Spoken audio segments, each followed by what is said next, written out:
Decía nuestra querida Lola Carrera Nazareno Verde en su libro Lenguaje cofradiero de Málaga: oler a Semana Santa. ¿Pero es posible que la Semana Santa huela? La Semana Santa trasmina antes de llegar, se nota venir, y los cofrades podemos incluir en nuestra forma de hablar cofradiera esas palabras: huele a Semana Santa. ¿Qué es oler a Semana Santa? Sin poder describirlo con rigurosa exactitud, muchos cofrades habrán notado lo que es este olor especial que empieza el miércoles de ceniza y termina en la dorada mañana de la resurrección.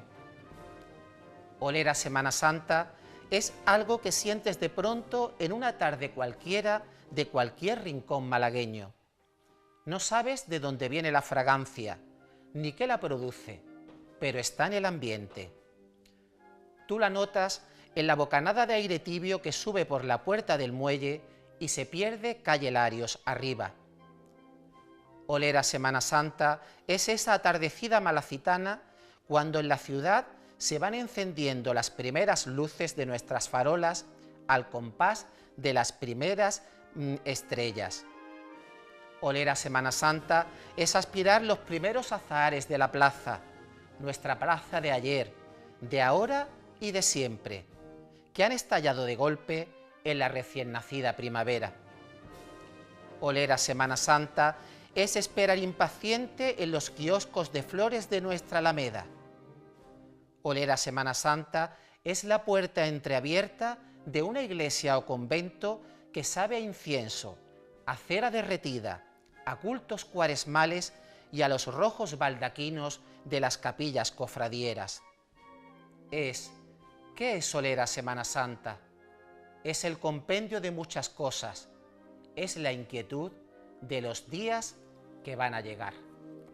Muy buenas noches, estimados cofrades y telespectadores de PTV Málaga, en esta fiesta de la Encarnación, titular de nuestra Santa Iglesia Catedral Basílica, y en la que conmemoramos el 25 aniversario de aquel Vía Crucis jubilar organizado por la agrupación de cofradías, cuyo análisis será tema de debate en la tertulia final del programa.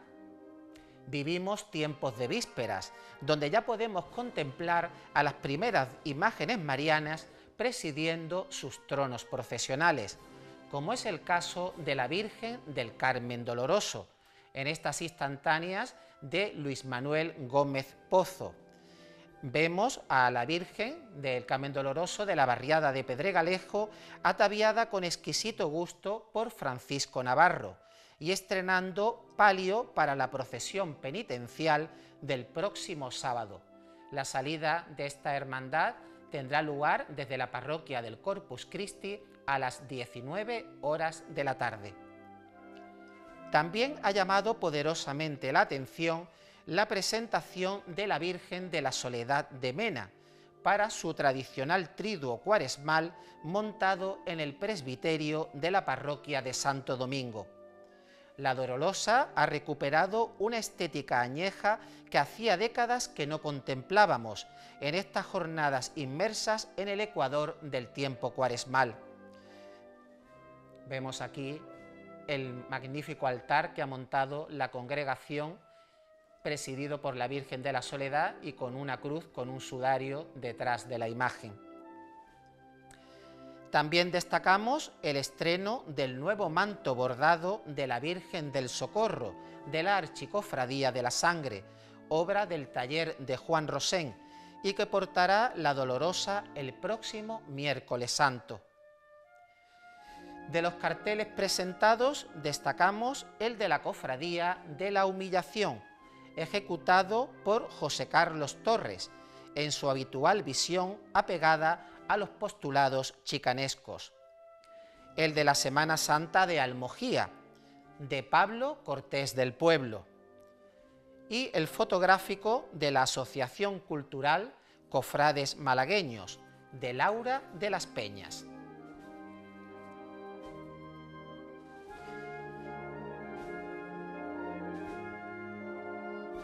y signos de la espera de lo que está por llegar son las primeras imágenes del montaje de la tribuna principal de la Plaza de la Constitución.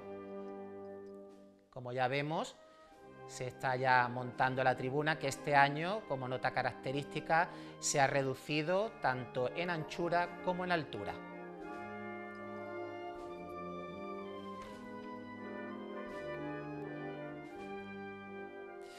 Y otro signo también de la espera de la cercanía de nuestra Semana Santa es ya también poder tener en nuestras manos pues los primeros itinerarios, donde vienen recogidos todos los horarios, las distintas calles por donde pasan nuestras hermandades en los días de la Semana Santa.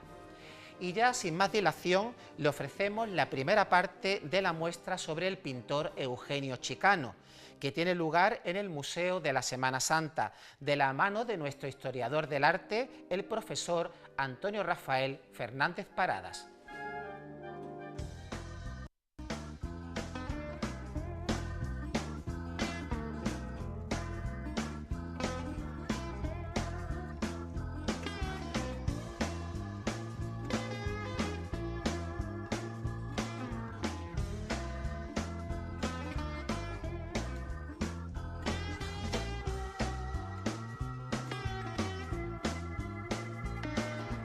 Nos encontramos en el marco del Museo de la Agrupación de Cofradías de Semana Santa para conocer en profundidad la exposición monográfica que se ha realizado sobre el pintor Eugenio Chicano y su producción cartelística para nuestras hermandades y cofradías.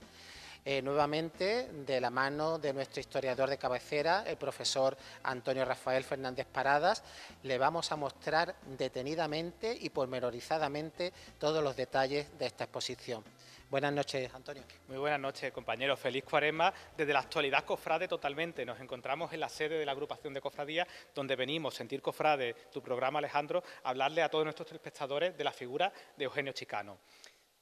¿Qué aclaraciones podríamos hacer sobre esta exposición? Bueno, lo primero que tenemos que mencionar son dos cuestiones importantes que tienen que ver con la puesta en marcha de la exposición, que ha sido gracias a la Fundación Unicaja y ese patrocinio de las obras de arte y del patrimonio de la ciudad de Málaga continuamente, y por otro lado la figura del comisario, que ha sido Gonzalo Talecu, que nos permite conocer de primera mano la obra cartelística, y esto es un detalle importante, cofrade, que tenemos que mencionar, de Eugenio Chicano.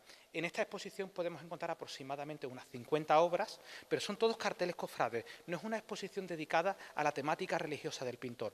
Existen ya monografías, otro tipo de libros, pero aquí el espectador que venga y cuando vea nuestro programa van a poder encontrar obra cofrade. Y además lo interesante de la exposición es que abarca una horquilla que se extiende prácticamente desde los años 50 hasta prácticamente el año de su fallecimiento, 2019-2020, ¿no?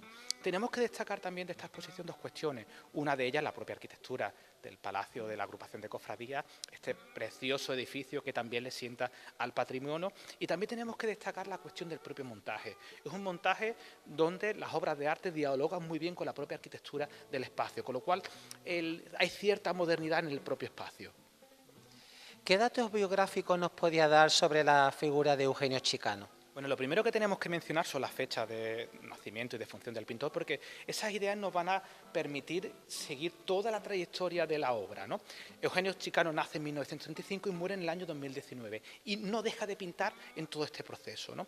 Fue un niño con extraordinarias cualidades artística. Desde pequeño dibujaba muy bien y también se manejaba en todo lo que es un poco el ambiente artístico de la ciudad, ¿no? Y este arte se le fomentó continuamente.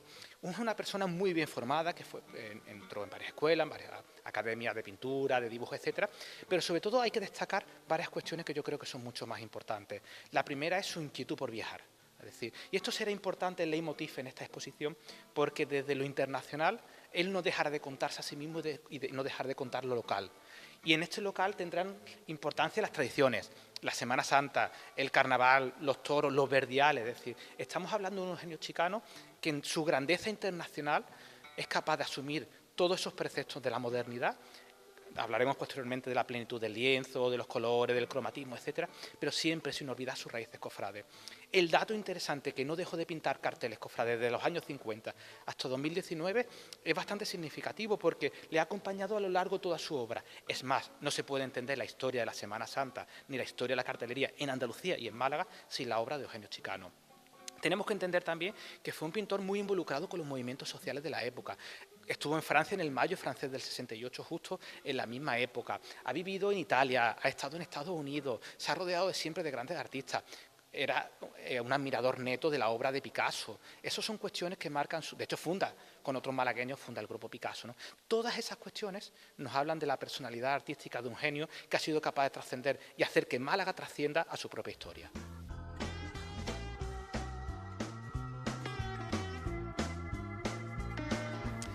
Antonio, ¿qué rasgos definen la obra de Eugenio Chicano? Alejandro y nuestros espectadores, antes de comenzar en nuestra exposición nos hemos ubicado en la reproducción del mural que posee la agrupación de cofradías, que será una de las cualidades también a destacar de la obra de Eugenio Chicano. No solo fue cartelista, pintor, sino que fue un gran muralista, y hemos querido un poco, para contextualizar el estilo de la obra de Eugenio Chicano, ubicarnos aquí, ¿no? Lo primero que tenemos que tener en este sentido, tener en cuenta en este sentido, es que Eugenio Chicano asume los preceptos de la modernidad desde la figuración. No le gusta la abstracción, aunque veremos en los fondos de sus obras, y lo comentaremos posteriormente, por ejemplo, en el cuadro de Samarrilla, desaparece la forma, desaparece la materia, pero es un pintor netamente figurativo. Y esto es una cuestión bastante importante, porque él se expresa en este lenguaje. A partir de aquí, de mantener la figuración, utiliza los colores, la tipografía, los recursos expresivos para construir un lenguaje propio. Un lenguaje propio que también comentaremos que tiene muchísima trascendencia posteriormente, ¿no? Tenemos que decir de Eugenio Chicano que algunos autores lo consideran como el introductor del arte pop en España. Y sí que es cierto que por fecha le coincide todo lo que está pasando en todos los años 50, 60, 70 en adelante, en el arte más internacional, que puede ser lo que está pasando en Nueva York, ¿no? En este sentido, Eugenio Chicano asume totalmente los preceptos del arte pop, es decir, Eugenio Chicano es una persona con plena conciencia de la sociedad de masas, en todos los sentidos, porque también explota la obra gráfica, y eso lo podremos ver también en su producción, ¿no? Esa llegada del pop, esa cultura de masas, esa cultura visual, claro, tenemos que entender algo muy particular, que lo que hace Eugenio Chicano es, imagínense, todos nuestros espectadores seguro que tienen la Reina de Inglaterra, la Marilyn o Mao, esos cuadros icónicos de Andy Warhol, pero aquí son nuestros Cristos y nuestras Vírgenes los que asumen ese primer plano. Y esto será muy interesante para comprender el estilo de Eugenio Chicano, porque será una trayectoria que iremos continuamente observando en estas salas. Después tenemos que apuntar dos cuestiones más. En nuestro recorrido por esta exposición, por estos rostros de pasión, por cierto, que no hemos mencionado todavía el nombre de la exposición, vamos a mencionar a continuación un poco algunas de las cualidades del estilo de la obra de Eugenio Chicano, y posteriormente vamos a intentar explicar esta exposición. La hemos clasificado en tres fases que nos permiten aproximarnos de una manera bastante amplia y bastante didáctica a lo que podemos ver hoy en día en la agrupación de Cofrades de Málaga.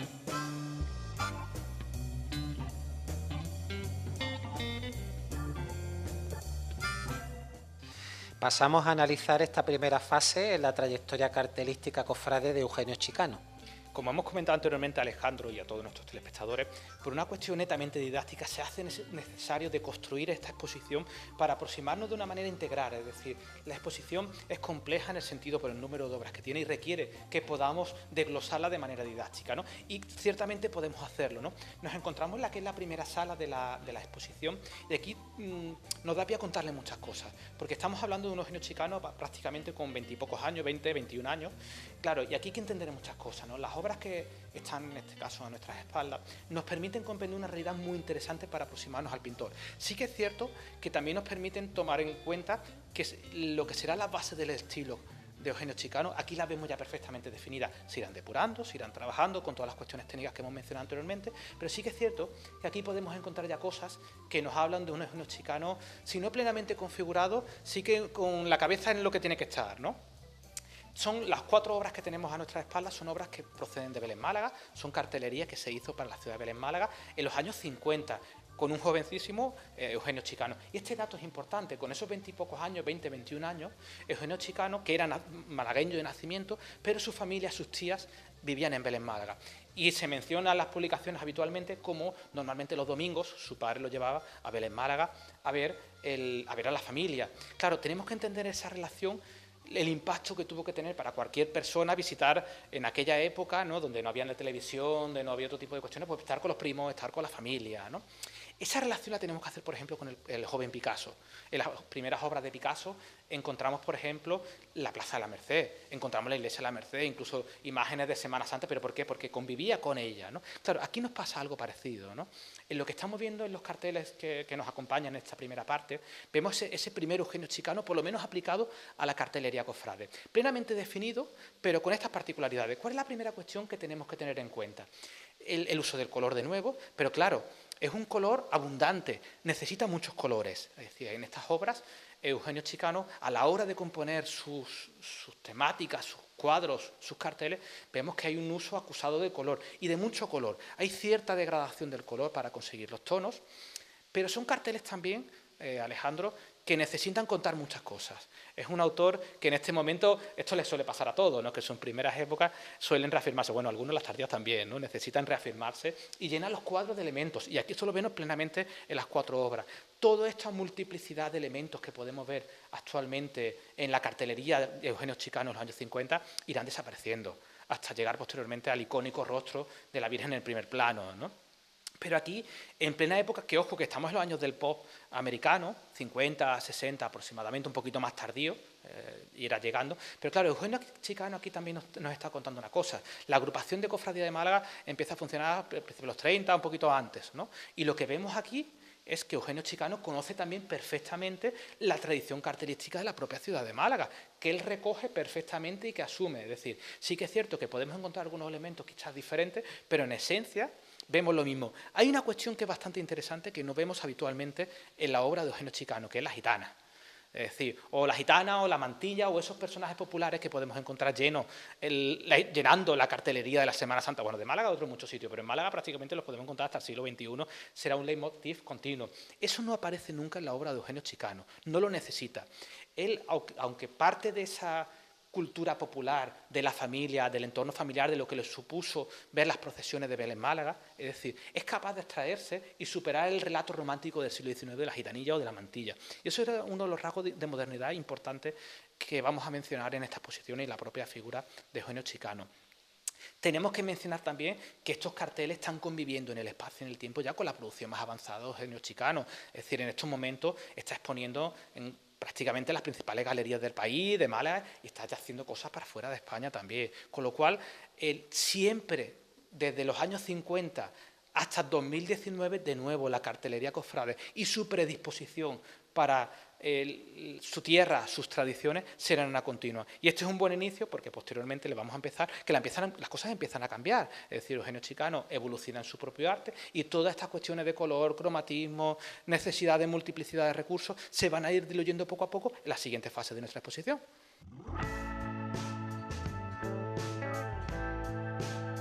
Nos encontramos en una de las principales salas de esta exposición donde podemos ver, ya entrar en materia, la obra de Eugenio Chicano, ¿no? Pero como le hemos dicho anteriormente, lo que queremos contarles en este momento, antes de profundizar en las diferentes etapas creativas, es un poco desglosar, Alejandro, la cuestión que tiene que ver con toda la técnica del estilo de Eugenio Chicano, porque esto es importante, es parte de su medio expresivo, el uso de la técnica que domina perfectamente, como gran artista que es. Los artistas, por cierto, trabajan 8, 10, 12 horas diarias y tienen que conocer el oficio de pintor, y aquí lo conocemos perfectamente, ¿no? La primera cualidad que tenemos que mencionar en la obra de Eugenio Chicano es, sin lugar a dudas, el dibujo. Es decir, toda la obra de Eugenio Chicano destaca por su excepcional técnica del dibujo. Es un gran dibujante, tiene muy bien aprendido los deberes con la historia de la cartelería, con todo lo que está pasando en la primera mitad del siglo XX, asume perfectamente los carteles de la época modernista, por ejemplo, los carteles de Mucha, o estamos hablando también incluso de los propios carteles del Art Deco con la tipografía, ¿no? La tipografía americana será muy importante en la obra de Eugenio Chicano. Esta cuestión del dibujo, presten atención porque lo vamos a mencionar continuamente. Es decir, en este momento es primordial, seguirá siéndolo, pero sí que es cierto que posteriormente comentaremos que este dibujo tiene una serie de particularidades. ¿Por qué? Porque la mancha pictórica aquí ocupa totalmente también todo el ingenio creativo de la obra de Eugenio Chicano. Esta mancha pictórica y además tiene varias connotaciones importantes que tenemos que destacar. La primera es un uso continuo del color, del corporativismo cofrade cromático. Es decir, ¿qué quiere decir esto? Que, por ejemplo, cuando hablamos de un cuadro de Zamarrilla, el fondo es rojo. Es Es decir, si hablamos de un cuadro de una Virgen relacionada con la esperanza, el color es verde. O, por ejemplo, el cuadro que tenemos en nuestras espaldas, donde el color de la Virgen es ese morado característico de la Virgen de Gracia, ¿no? Esta mancha cromática será también una de las características que podemos ver en la obra de Eugenio Chicano, ¿no? Y sobre todo unido al concepto de corporativismo cofrade, ¿no? Utiliza el color, como hemos mencionado anteriormente, esos grandes iconos populares de la cultura de masa, para construir un relato totalmente. Con respecto a la técnica de Eugenio Chicano, hemos mencionado la cuestión del dibujo y del color, tenemos que añadir una siguiente cuestión que también es bastante importante, que es el uso del acrílico.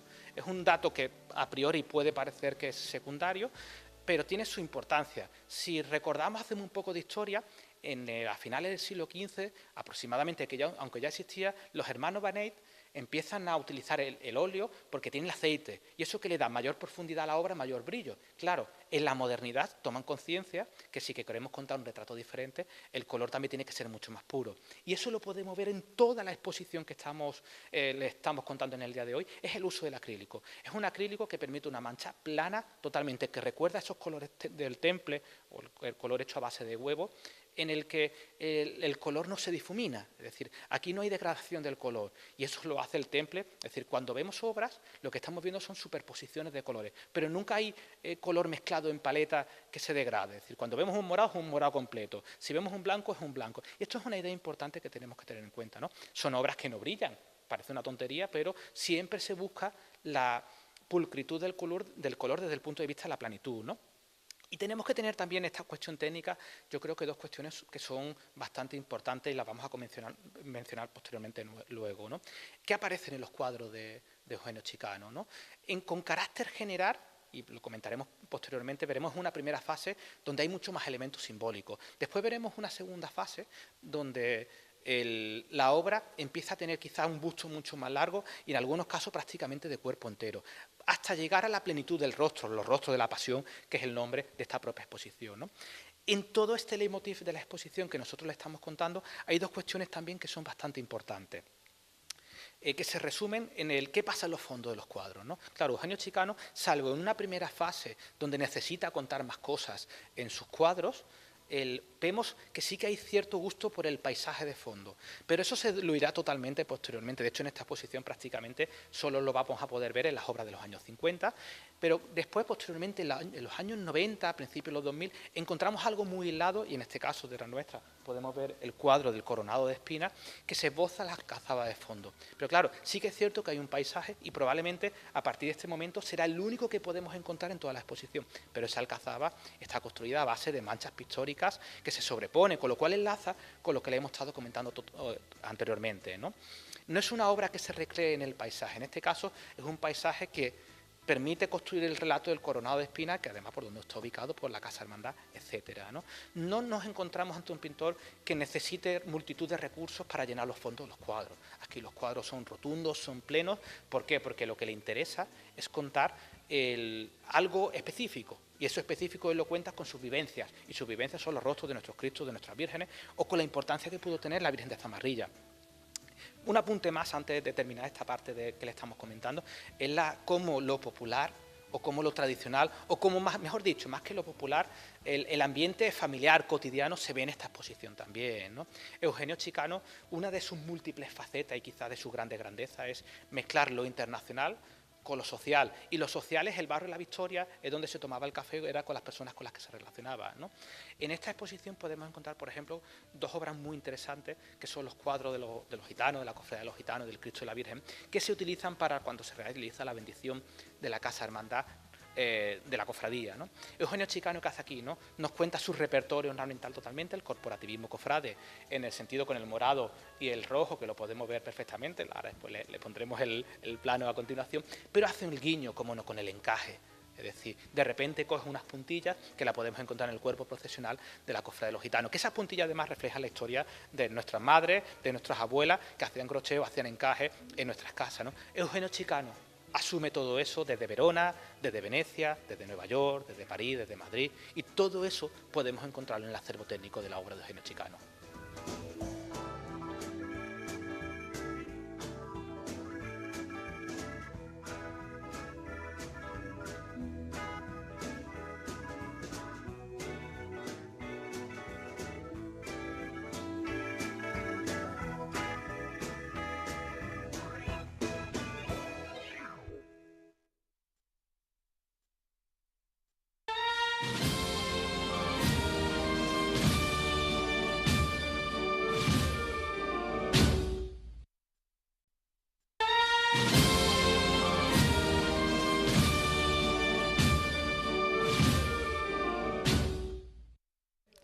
Nos visita hoy en Sentir Cofrade Iván Chamizo, aficionado a la meteorología, con el cual vamos a tratar todos los temas relativos a las predicciones de cara a las últimas jornadas de la Cuaresma y sobre lo que se puede predecir de cara a la próxima Semana Santa. Buenas noches, Iván. Buenas noches, Alejandro. ¿Qué pasa? ¿Cómo estás? Pues muy bien, aquí estamos. ¿Qué ha propiciado este mes de marzo tan atípico en cuanto a lo meteorológico? Bueno, para empezar, ha sido un mes de marzo muy lluvioso, ha sido un mes de marzo en el que hemos tenido registros históricos en la lluvia, o al menos bastante húmedos y lluviosos en Málaga, y tengo varios datos para comentar si quieres. Sí. Primero, obviamente, en marzo de 2018 cayeron hasta 300 litros de lluvia. Pues en este marzo de 2025 nos hemos quedado muy cerquita, a 220 litros. Entonces ha sido un mes de marzo muy húmedo. ¿Qué ha propiciado? Pues bueno, ha podido propiciar, entre otras cosas, la corriente en chorro o el jet stream, que está muchas veces por latitudes norteñas y cuando baja de latitud a latitudes del sur, como por ejemplo puede ser la península ibérica, forma lo que se llama un tren de borrasca. Un tren de borrasca en el que en esta ocasión han sido hasta 4 borrascas.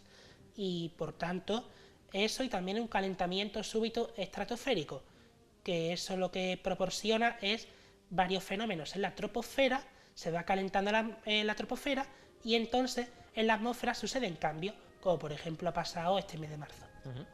Sabemos que con la entrada de la primavera, pues la situación siempre suele ser conflictiva. Siempre se dice que con el cambio de estación eso propicia que la inestabilidad meteorológica sea más acusada. ¿Es cierto eso? Es cierto, totalmente cierto. Y por ejemplo, la primavera es una época de cambio, porque es la transición del invierno al verano. Quiere decir, es una época con cambios constantes, cambios dinámicos.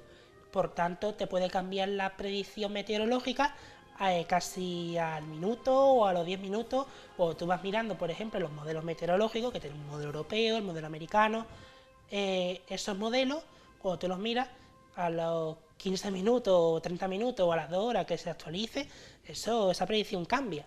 Y más en primavera y en otoño también, ¿no? Son las dos épocas, primavera y otoño, son las épocas que más cambios hay.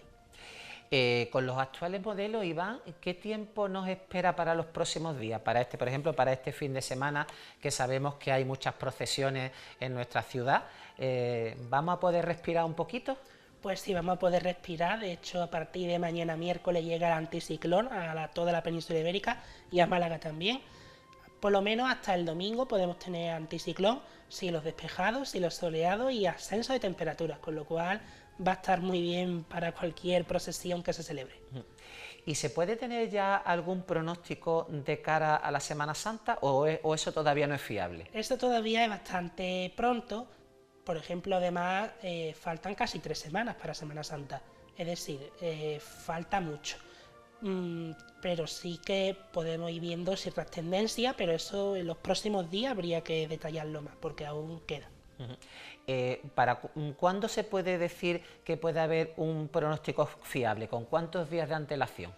Pues entre 5 y 3 días, más o menos. Entre 3 a 5 días es lo más certero, y aún así con determinados matices que puedan variar, pero en general entre 3 y 5 días se puede decir algo más fiable para la Semana Santa. Según los modelos que tú estudias, Iván, ¿qué podríamos pronosticar para el mes de abril? ¿Se sabe algo de lo que la atmósfera nos puede deparar en este mes en que vamos a celebrar la Semana Santa? Pues bueno, primeramente destacar que para comienzos de abril la inestabilidad puede estar más marcada, quiere decir que la primera y parte de la segunda semana de abril puede ser inestable en lo meteorológico.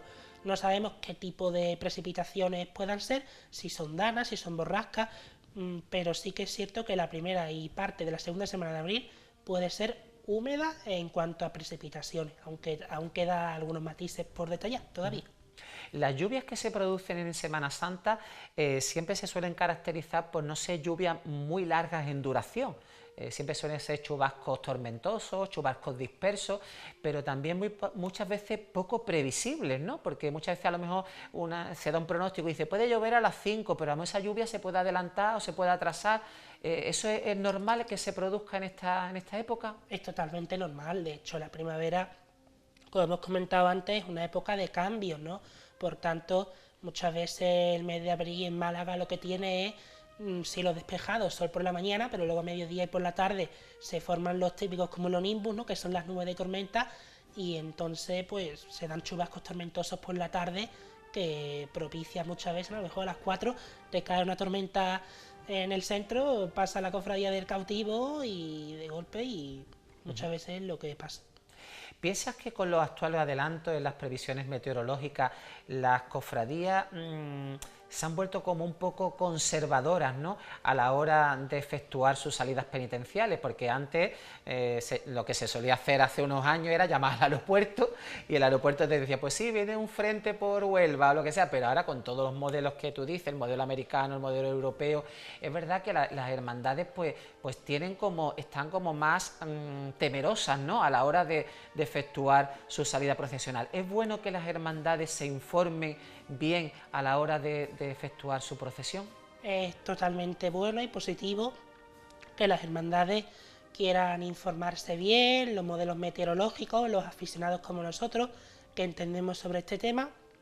Y bueno, destacar que las hermandades, pues bueno, muchas veces sí que es cierto que yo lo veo muy positivo que sean conservadoras, porque tanto el modelo europeo como el modelo americano dan predicciones muy fiables.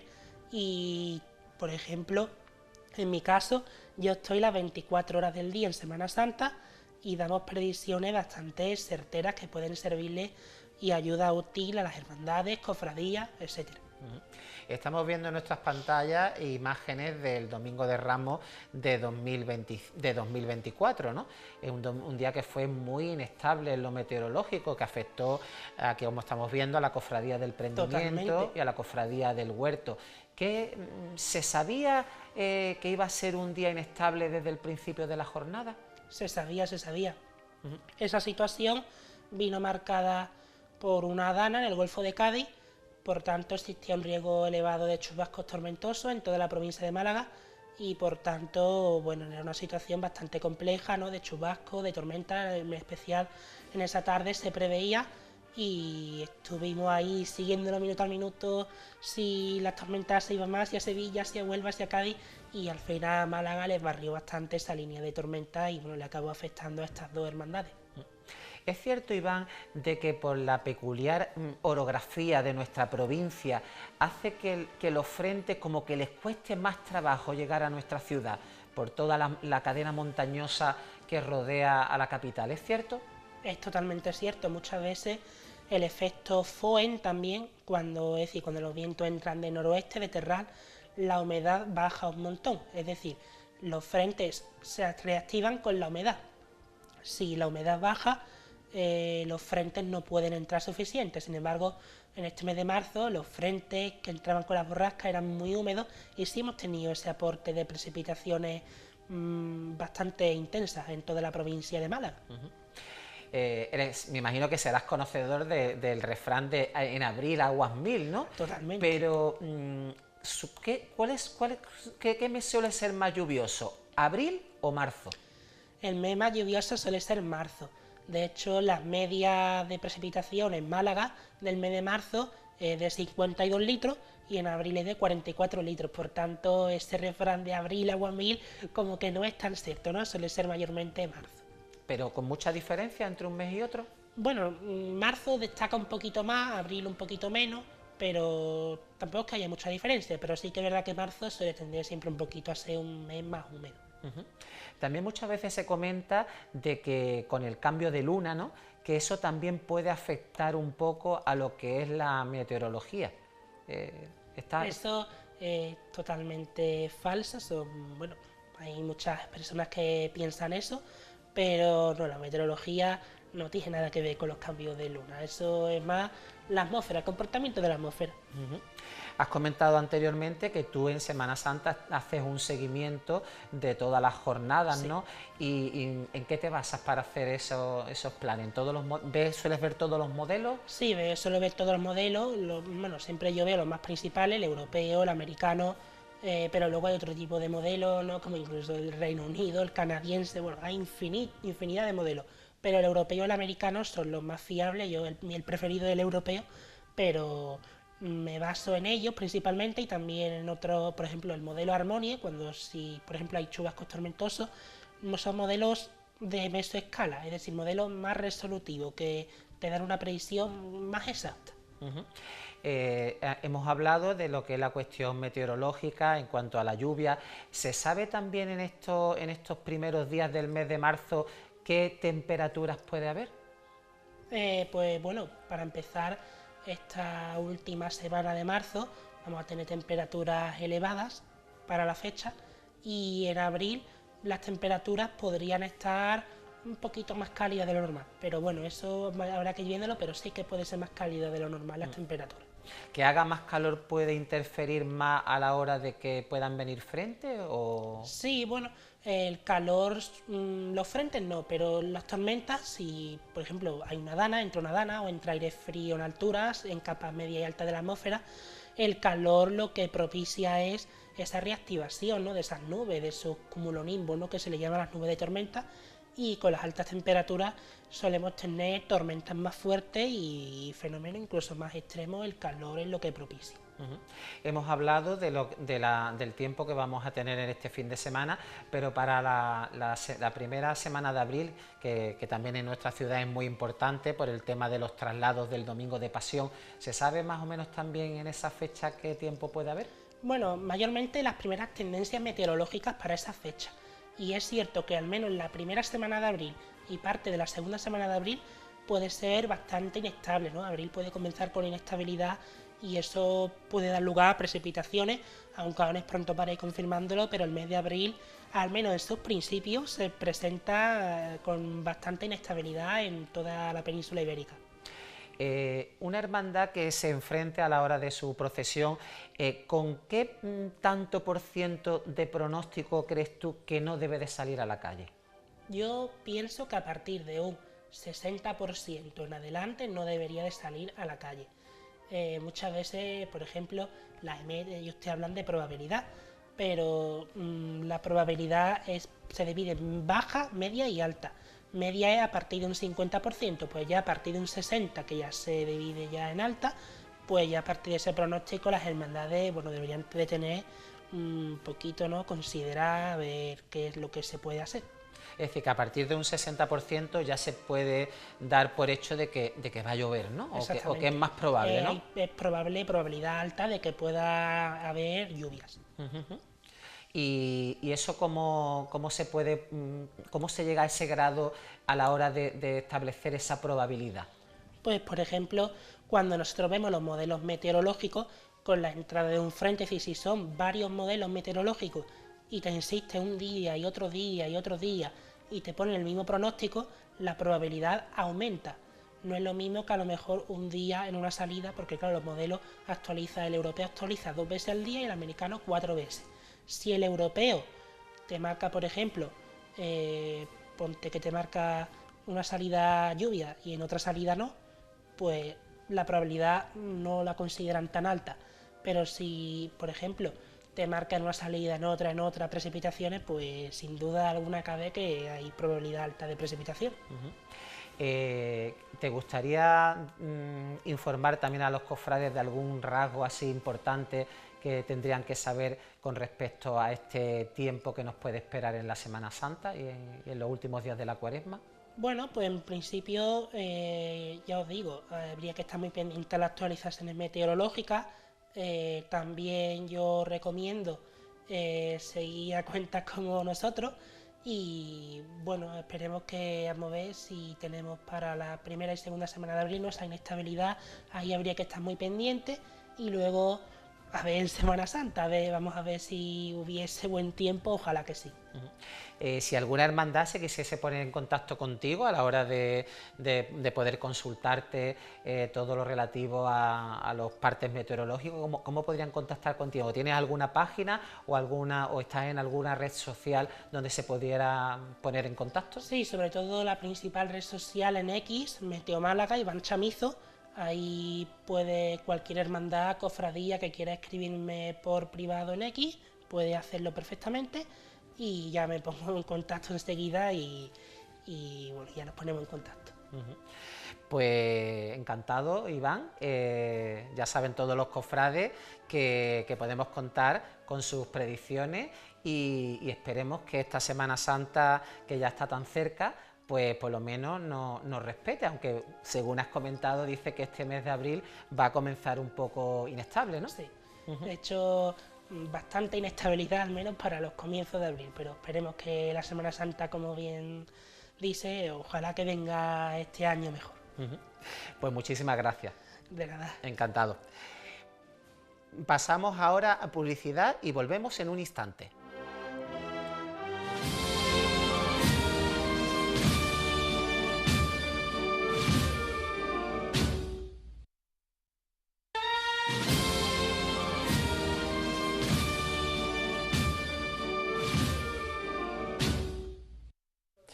Pasamos ahora a mostrarle la segunda parte del reportaje sobre la figura de Eugenio Chicano y su papel fundamental a la hora de entender el actual panorama cartelístico en nuestra ciudad.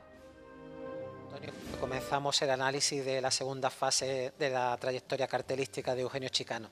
Alejandro, seguimos caminando en nuestro discurrir por estos rostros de la pasión de la Semana Santa de Málaga o de la Semana Santa, y en esta periodización del que le hemos propuesto a nuestros telespectadores llegamos a un momento crucial, porque veníamos de ese momento inicial de los años 50 en el que la obra necesitaba muchas más cosas, había una gran riqueza cromática, pero claro, estamos en este momento, o por lo menos las obras que se reflejan en esta exposición, porque entre medio habría más cosas, pero nos vamos un poco a centrar en lo que está pasando aquí. Prácticamente un salto hasta los años 90.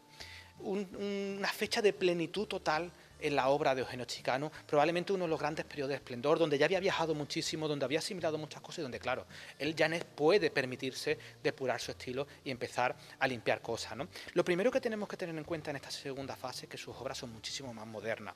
Ya no estamos en esos cuadros de los años 50 donde hay que contar muchas cosas, ¿no? Aquí el relato se empieza a calmar totalmente. Por supuesto, desaparece la simbología múltiple, aunque sus cuadros están llenos de cosas que contar, ¿no? Pero sí que vemos muchos menos elementos, ¿no? Esto será una de las características importantes que tengamos que tener. Quizás la característica más importante de este periodo será la modernidad del dibujo y la planitud de la mancha. Es decir, y vamos a ver varias obras en este proceso donde lo que destaca es la mancha del color. Es decir, la mancha que no necesita nada, no necesita dibujos. Por ejemplo, a continuación comentaremos la obra que tenemos detrás. El artista que combina en este caso de una manera muy moderna dos cuestiones, pero en otras obras vemos que la mancha de color llena la composición totalmente. Y en este sentido hay un gusto por la planitud del lienzo. No hay perspectiva, se rompe con el cromatismo, hay una fuente muy acusada del uso del corporativismo cofrade. Si ya venía produciéndose anteriormente, aquí ya empezamos, será una de las grandes características de la obra de Eugenio Chicano en este periodo, ¿no?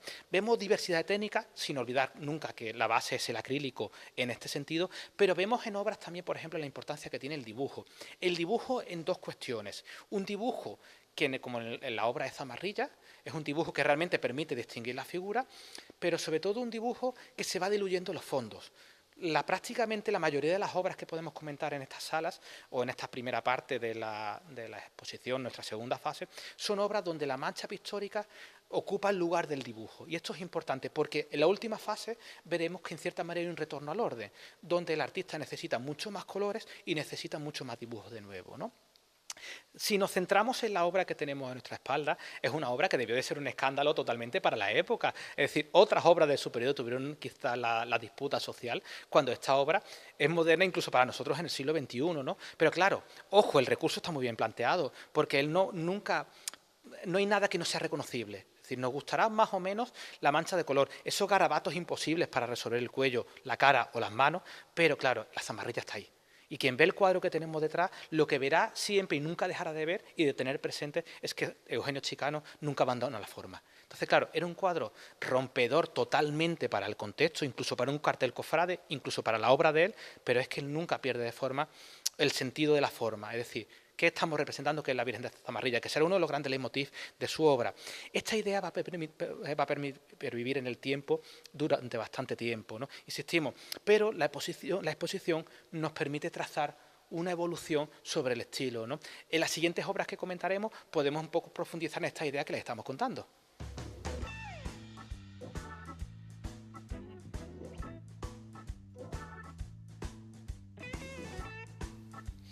Nos encontramos o seguimos continuando con nuestro recorrido por la exposición. Queremos hacer una pequeña parada en dos obras que fueron paradigmáticas en el contexto de la Semana Santa andaluza, de manera específica y, por supuesto, de manera general en la malagueña, por lo que supuso, ¿no?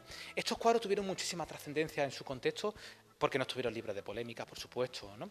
El cuadro que tenemos a nuestra espalda permite asentar esos conocimientos que les he mencionado anteriormente, donde la mancha pictórica ocupa totalmente el lienzo, Alejandro. En este cuadro del aniversario de los Dolores del Puente, la Virgen de los Dolores del Puente, Eugenio Chicano de repente nos hace una mancha cromática negra, sin colores, sin dibujos, no hay nada. Es decir, nada más que hay el hábito negro que todos estamos acostumbrados de ver en la capilla del Puente de la Virgen, ¿no? Esto es rompedor, es moderno, pero claro, no nos olvidemos que estamos en una Virgen, ¿no? Pero nadie en Málaga puso una pega en este sentido, porque todo el mundo reconoció perfectamente lo que estábamos viendo. Rompe con la técnica, con la expresión plástica, con esa mancha de color, pero de repente el rostro sigue siendo ella. Claro, volvemos a ese recurso que hemos comentado anteriormente. Nunca pierde la forma, el sentido del rumbo, ¿no? La obra conecta perfectamente con el identitario popular. Es que nadie en Málaga podría concebir a la Virgen de los Dolores del Puente de esta manera, ¿no? A lo mejor si nosotros nos acercamos más de cerca y vemos ese rostro, veremos la cera, los lápices, los colores, pero es ella, nunca dejamos de contextualizarla, ¿no? Vemos en las cuentas del rosario, en todo lo que compone el papel, incluso la propia mancha del papel, nos habla de un Eugenio Chicano donde no necesita recursos. Aquí esta será una de estas grandes características de esta primera época. Ojo, como nos encontramos en esta segunda etapa que le hemos comentado, tenemos que mencionar que todavía vemos obras, y este es un caso bastante interesante, donde el busto es mucho más largo. Todo esto va a ir acortándose poco a poco hasta llegar a las últimas obras donde Eugenio Chicano necesita que la mancha pictórica y el dibujo ocupen el primer plano. Y esto, de momento, en estas obras está más depurado, porque incluso aunque vemos rostros más amplios, pero siempre vemos el encaje, vemos otro tipo de cuestiones, ¿no? Todo eso irá desapareciendo, ¿no? Y queremos aprovechar, ya que estamos en esta parte de la exposición, para mencionar otra obra que fue paradigmática y que probablemente sea una de las que más ha pervivido en el imaginario de los malagueños, ¿no? Que fue el cartel de la Semana Santa del año 2001, cuando la Virgen de Gracia protagonizó el cartel. Y aquí vemos ya una Virgen totalmente a la manera de la Reina de Inglaterra. De nuevo, aquí sí que es imposible entender la Virgen de Gracia sin entender el arte de Warhol o todo el arte pop que pervive en la memoria social de toda la segunda mitad del siglo XX. Nos encontramos con una Virgen de Gracia que refleja también perfectamente todas las cualidades de esta segunda etapa. No hay dibujo, o por lo menos no en apariencia, porque está tapado por la mancha pictórica, pero es que además necesita muy pocos colores. Cuando vemos la obra, vemos blanco, vemos los morados, el corporativismo cofrade, vemos las sombras, es decir, vemos un escultor que aplicado a la pintura construye el volumen, como hacen los escultores, de una manera a base de manchas pictóricas. Ojo, todas estas obras es interesante mencionar que funcionan en la distancia. Claro, él conoce perfectamente los preceptos del impresionismo y a medida que nos separamos de la obra cobra totalmente sentido. Cuando esta obra la vemos de cerca, lo que estamos viendo es una mancha cromática. Él llamó mucho la atención, por supuesto, de esta obra a los labios, pero claro, es que estamos hablando de una gran estrella mediática que, a la manera de Andy Warhol, nuestro maestro se encargó de evidenciar, de ponerla guapa, ponerla arreglada y a descentar. Es decir, es que de nuevo esos labios contextualizan con otras muchas cosas que están pasando en el mundo, ¿no? El resultado fue una imagen súper potente, que nunca pierde la realidad, que tiene muy poco dibujo, que luego se recuperará y que nos encaja de varias maneras, por supuesto, con la tipografía. No lo hemos mencionado todavía, pero la tipografía es capital para entender la obra de Chicano, porque además tiene muchísima personalidad y en muchos casos hay una tipografía que conecta con lo que está pasando, por ejemplo, en la imprenta americana de los años 30, 40 y 50, ¿no? Y también destacar de esta obra el conector, que es el broche de gracia, por si alguien no termina de conocerla, la Virgen lo presenta prácticamente con un garabato, ese broche en el percherín, con lo cual con muy pocos recursos, con muy poco lenguaje, es capaz de construir una obra muy potente, muy expresiva, que nos habla del buen hacer y del buen acervo del pintor.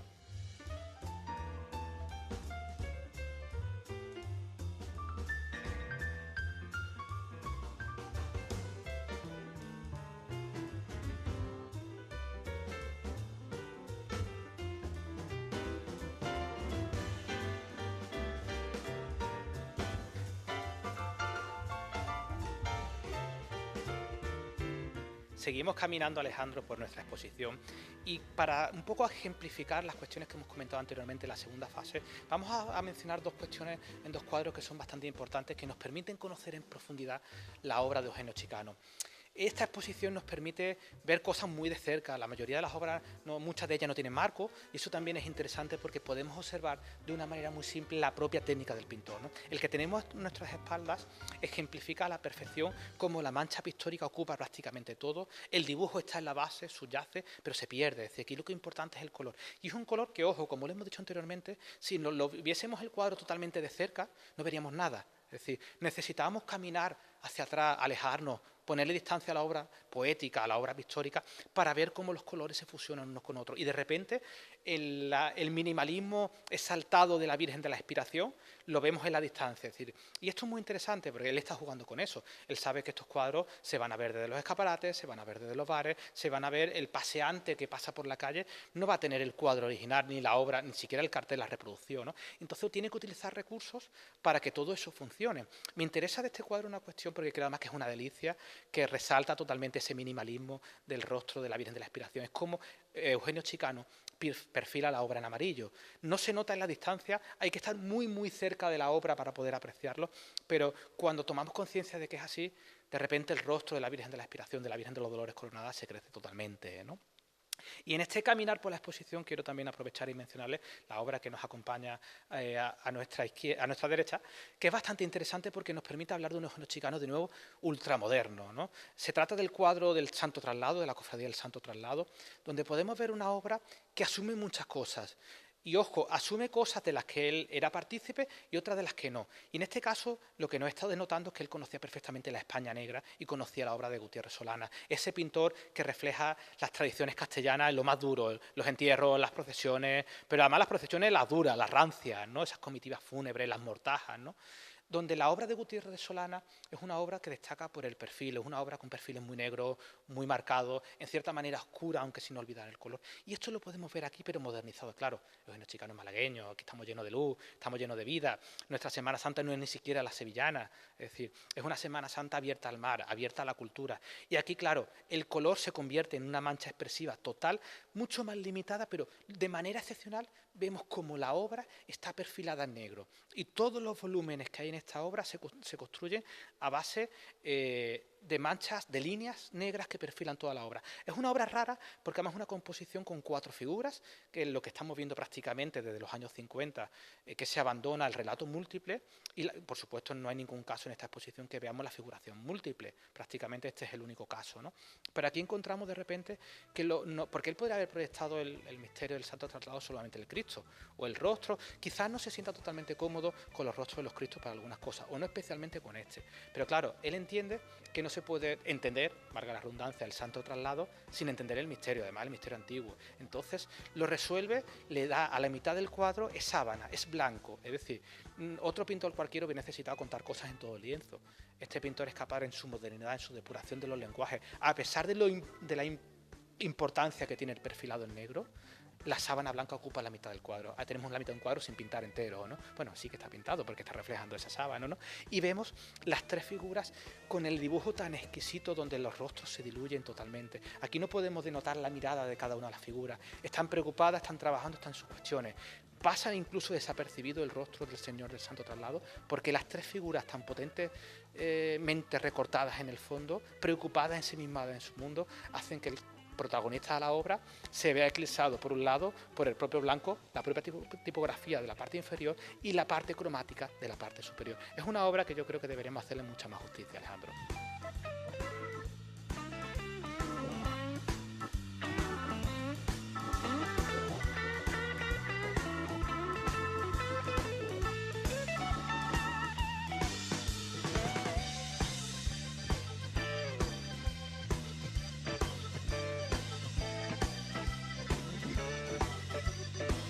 Pues iniciamos, Antonio, el análisis de la tercera y última fase de esta trayectoria cartelística de Eugenio Chicano.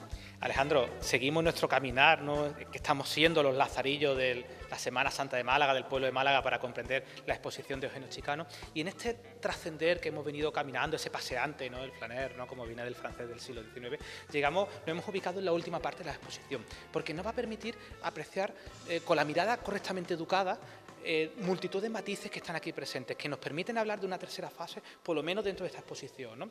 Estamos, para que nos ubiquemos cronológicamente, aproximadamente en torno a la década de 2010. Estamos hablando de un Eugenio Chicano, 70 y tantos, que fallecerá en el año 2019, que todavía quedan algunos poquitos años. Decía, habrá esa década de 10 años, 9 años será importante, ¿no? ¿Por qué? Porque vemos que un Eugenio Chicano, sin mantener o sin dejar de mantener su esencia, empiezan a pasar cosas, ¿no? Y antes de explicar las cosas que están pasando, nos vamos a ubicar en una obra que posteriormente podrán ver, que es La Paloma, es el cuadro de La Paloma. ¿Por qué? Porque es un cuadro un poco raro, es un cuadro muy dibujístico, es un cuadro donde el detalle empieza a ser importante. Es una obra que nos habla de nuevo del gusto por el dibujo y nos habla de una cuestión que será capital en esta obra que estamos comentando, donde la mancha cromática deja de ser la esencia del cuadro y la recupera el dibujo. Además, ese cuadro de La Paloma tiene que ser un homenaje total a la figura de Rebello de Toro, con ese icónico estandarte que pintó para la Virgen de la Paloma, ¿no? Entonces, partiendo de esta realidad, ¿qué es lo que vemos en estas últimas fases de la exposición? Vemos primero que las imágenes ocupan el lienzo en su plenitud, el rostro. Es decir, aquí el nombre de la exposición lo encontramos en su plenitud total, que es los rostros de la Pasión. Vemos la Virgen de la Esperanza, la Virgen de Gracia, el cautivo, esas imágenes paradigmáticas del cautivo y la Trinidad, que yo creo que en cierta manera siguen siendo icónicas dentro de la Semana Santa. Esto que veníamos viendo anteriormente, ahora se acentúa. Es decir, se ha reducido totalmente el gusto por el cuerpo entero. Hemos abandonado, por ejemplo, la figuración del Santo Traslado, que hemos visto la figuración más completa o la múltiple figuración, y aquí encontramos rostros muy potentes, rostros muy expresivos. Seguimos encontrando el corporativismo cofrade, es decir, y el recurso seguirá siendo el mismo. Cuando hablemos de zamarrilla veremos el rojo, si hablamos de las esperanzas será el verde, o de alguna imagen vinculada con el morado, pues será el morado. Pero claro, ¿dónde está la particularidad que vemos en estas obras, ¿no? Y quizás el cuadro que tenemos en nuestra espalda nos va a permitir ejemplificarlo perfectamente. Son obras donde el dibujo es muy importante. Y en este caso no queda debajo de la mancha cromática, es al revés. Aquí el dibujo juega perfectamente o es la esencia de la obra y la mancha cromática lo que hace es terminar ese dibujo. Esta idea tenemos que tenerla en cuenta porque además vemos, esto no es la Virgen de Gracia como estrella mediática que comentamos anteriormente, con el labio, los broches, donde no se nota el encaje. Aquí vemos un Eugenio Chicano adulto, en la madurez, en la plenitud, que nos está diciendo que yo sé dibujar además perfectamente, soy capaz de hacer obras modernas y soy capaz de dibujar perfectamente. Y esos dibujos los veremos, por ejemplo, en las mantillas de la Virgen, en los encajes, en los pecherines.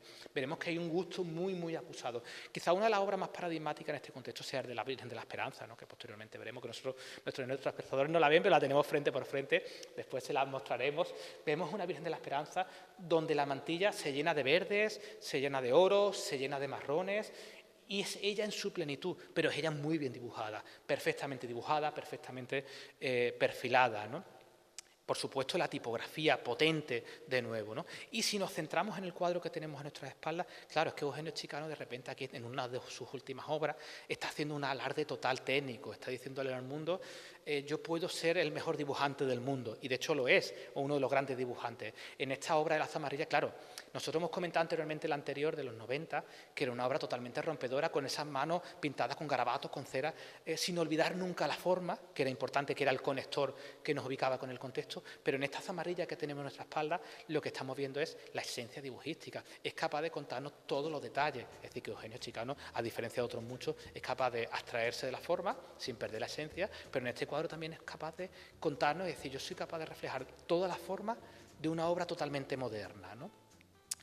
Vamos a continuar nuestro relato un poquito más, pero ya que estamos en la última sala de la exposición, tenemos que decir que aquí también encontramos la que es la última obra de Eugenio Chicano, que se expone de manera, cerrando un poco todo el conjunto de prácticamente 50 obras de las que se compone la exposición, que es el yacente de la Cofradía del Calvario. Fue una obra que prácticamente dejó terminada, casi terminada, en el proceso en el que fallece. Y en cierta manera es un canto del cisne a esos primeros cuadros de los años de Vélez que podíamos comentar, que enlazan durante los años 60, 70, 80, donde hemos podido ver de nuevo cómo en esta última fase se recupera Vélez Málaga, se recuperan su esencia, se recuperan sus Cristos, se recuperan sus vírgenes y, como no, se recupera la Virgen de Zamarrilla.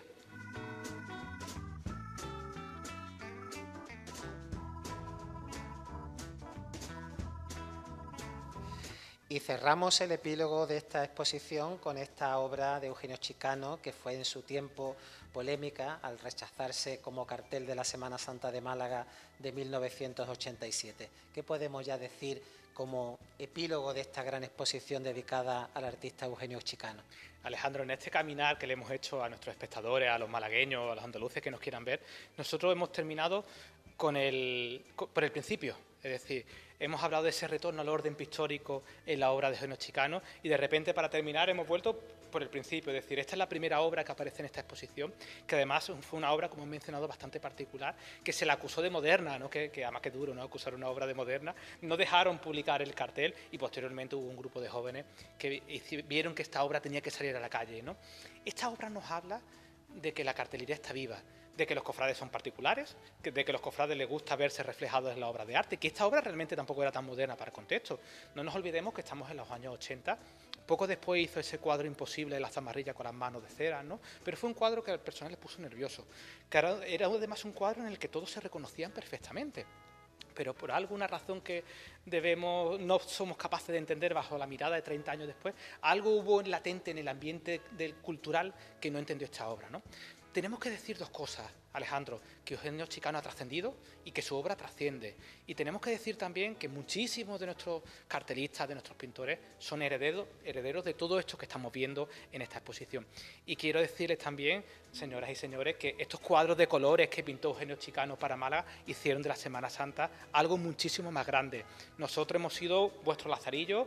Tienen que venir, verla y disfrutar de Eugenio Chicano y de sus cuadros de colores y sus vírgenes de colores.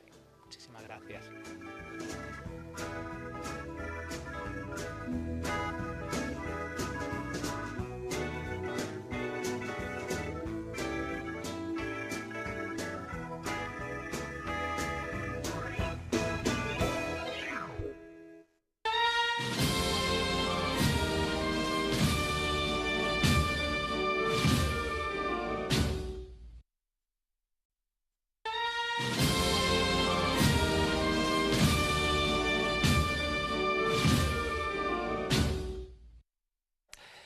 Antes de comenzar nuestra tertulia que analizará el Vía Crucis jubilar del año 2000, vamos a mostrarle en primicia la presentación del trono del Cristo, el futuro trono del Cristo de la Victoria, titular de la Hermandad de la Santa Cruz, un proyecto que ha sido diseñado por Curro Claros y que se ha presentado esta tarde en el ámbito cultural del Corte Inglés.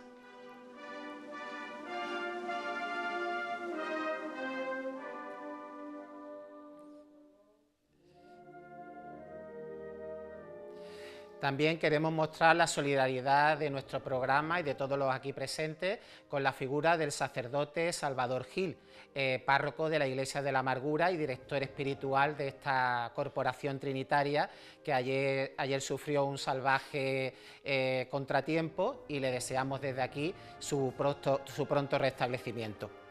Como hemos anunciado al comienzo de nuestro programa, conmemoramos en esta jornada de la Anunciación del Señor el 25 aniversario del Vía Crucis jubilar, organizado por la agrupación de cofradías con motivo de la convocatoria por parte de su santidad el Papa Juan Pablo II de un jubileo extraordinario con el objeto de fortalecer la fe a la entrada del nuevo milenio. Un año 2000 en el que regía nuestra diócesis don Antonio Dorado Soto. Ejercía como presidente de la agrupación de cofradías don Clemente Solo de Zaldívar. El pregonero de la Semana Santa de aquel año fue el añorado Jesús Castellanos. El delegado episcopal era el reverendo padre don Antonio Ruiz Pérez, que durante tantos años fue párroco de la parroquia de los Santos Mártires, y en la alcaldía pues eran los últimos meses de Celia Villalobos, pues en el mes de mayo pues tomó posesión nuestro actual alcalde Francisco de la Torre. Un Vía Crucis cuyo antecedente fue el protagonizado por la imagen de nuestro Padre Jesús cautivo en el año 1996, con motivo del 75 aniversario de la agrupación, y que este Vía Crucis jubilar empezó su organización en mayo de 1999, con una comisión formada por el presidente Clemente Solo de Zaldívar y los hermanos mayores José Solís, Federico Fernández Basurte, Jaime Gallego y los desaparecidos Jesús Castellano y Rodrigo Martín. Esta comisión decidió la participación de 14 titulares cristíferos, que eran los titulares del Huerto, Rescate, Humillación, Columna, Humildad, Nazareno del Paso, Pasión, Salutación, Cristo del Perdón, Penas de los Salesianos, Cristo de la Expiración, Cristo de la Sangre, Descendimiento y Santo Sepulcro, los cuales protagonizaron el rezo del Santo Vía Crucis ante la fachada principal de la catedral, en la jornada del 25 de marzo, a tan solo 22 días del comienzo de nuestra Semana Santa. Bueno, pues para analizar lo que supuso este Vía Crucis jubilar, nos acompañan en nuestro plató de Sentir Cofrade, Salvador de los Reyes, buenas noches. Buenas noches. Leiva, nuestro querido Leiva. Buenas noches. Buenas noches. Ignacio Navarro, buenas noches. Y Jaime Moreno. Muy buenas noches. Bueno, hemos dicho que este Vía Crucis jubilar tuvo su antecedente en el primer gran evento que tuvo nuestra ciudad con la participación de varios tronos, que fue la salida del 75 aniversario de la agrupación de cofradías.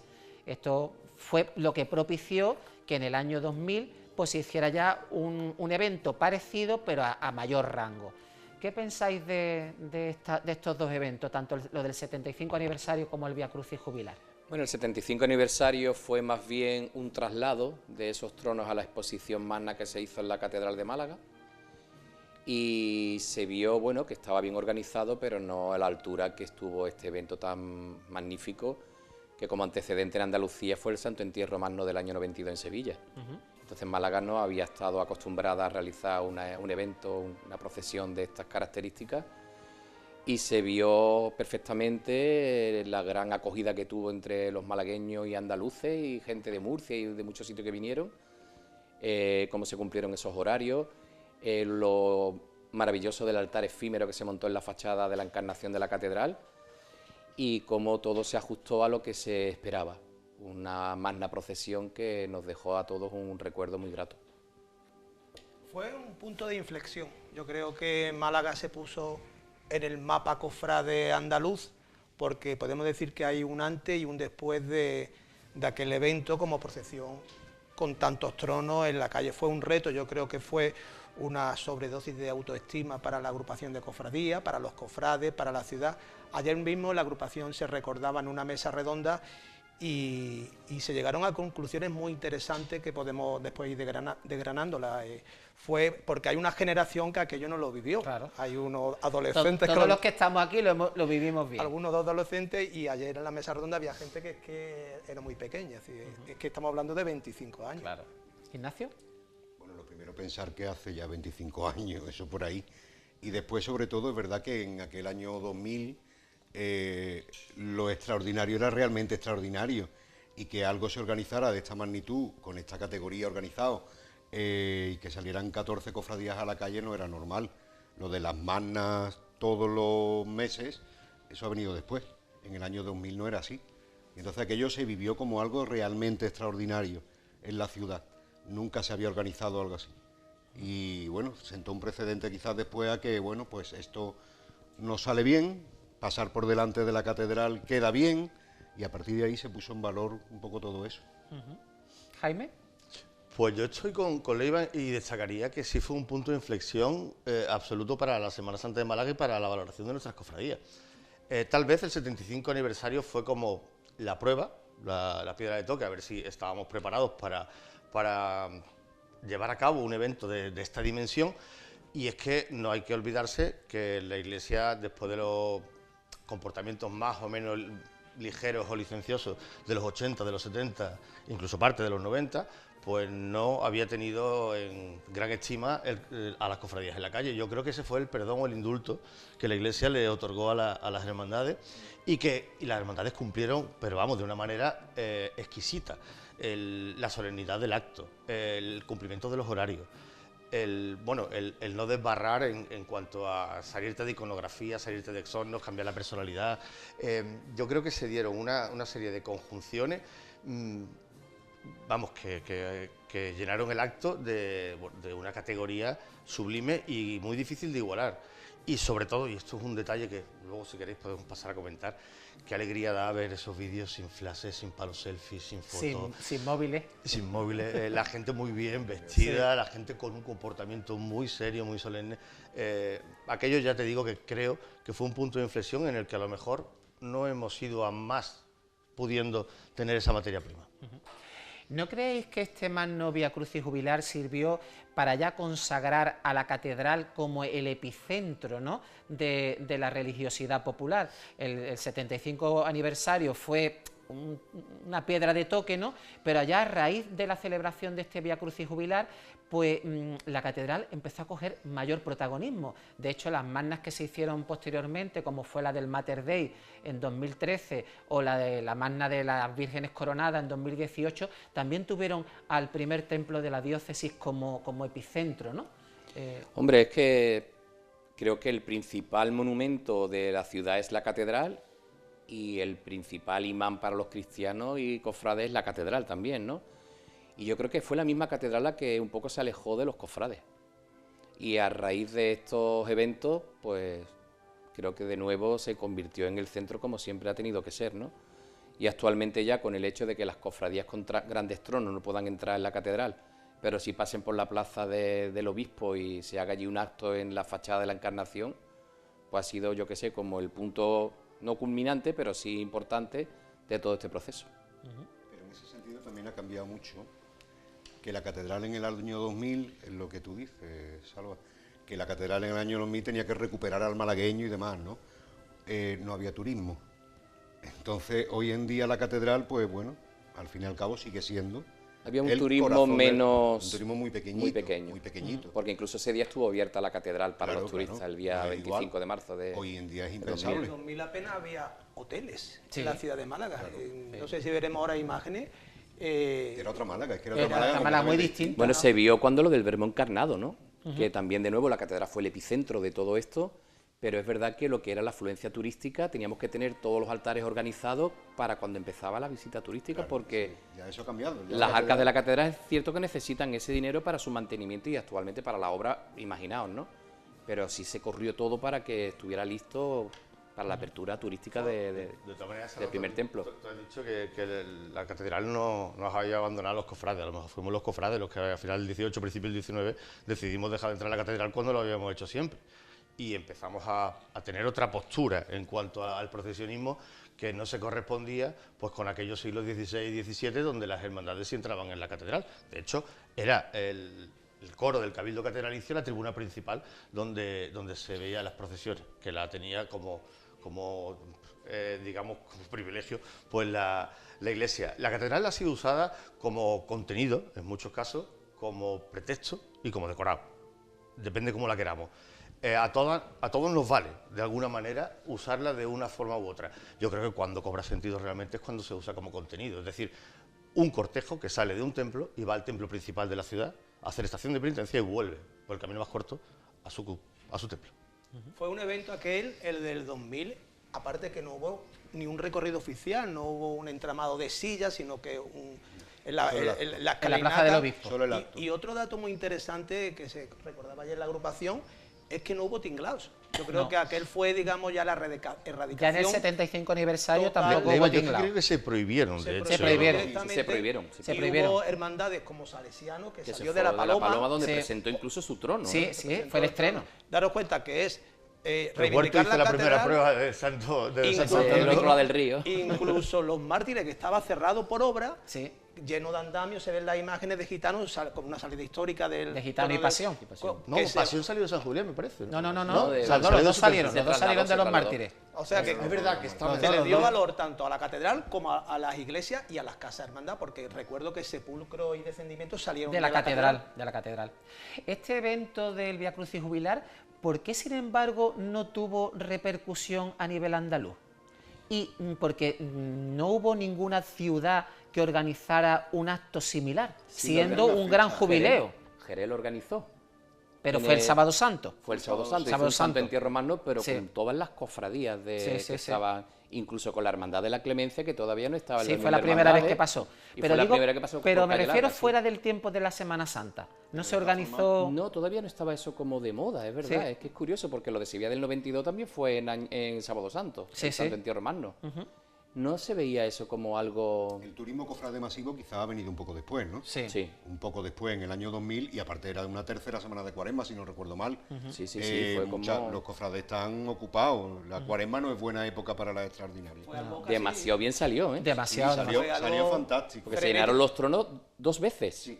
en un Con 3 mes. semanas Y de daros cuenta que diferencia. con un solo año para preparar todo el evento Menos, y las cofradías se fueron incorporando poco a poco, porque también se habló ayer en la agrupación de cofradías que los gastos corrían por parte De de las cada propias hermandad. hermandades. Si tú querías tener el gusto de traerte una banda de calidad de fuera de Málaga, que vinieron varias, pues eso había que pagarlo y financiarlo.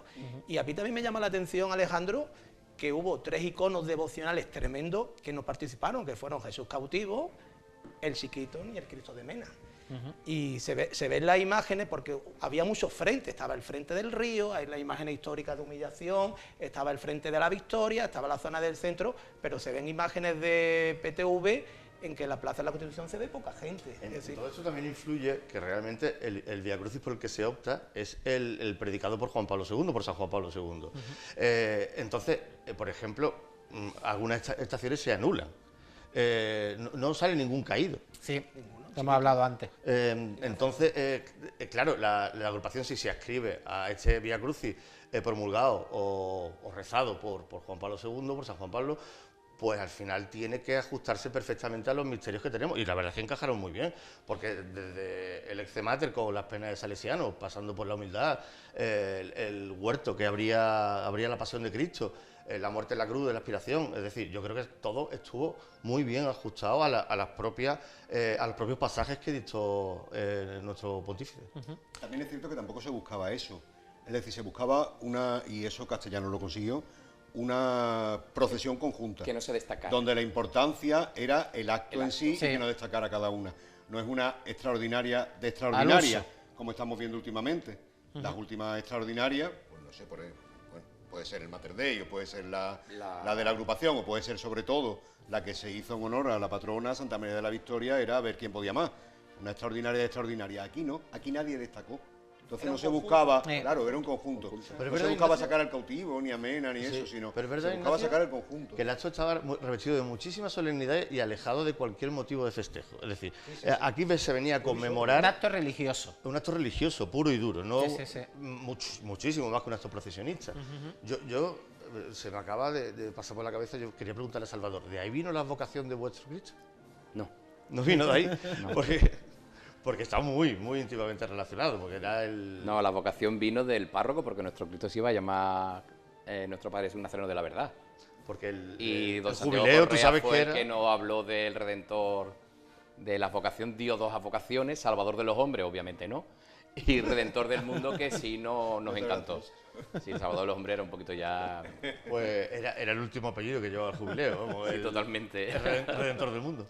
el año 2000 que fue frenético, con la coronación de la Trinidad, con este... La Virgen de los Remedios, que también salió en el año 2000 y fue a la catedral también. Claro, el jubileo de la gente de la Mar, que por primera vez la Virgen del Carmen fue a la catedral también. Sí. Fue curiosa esta procesión del jubileo, porque salieron muchas bandas de música. Sí.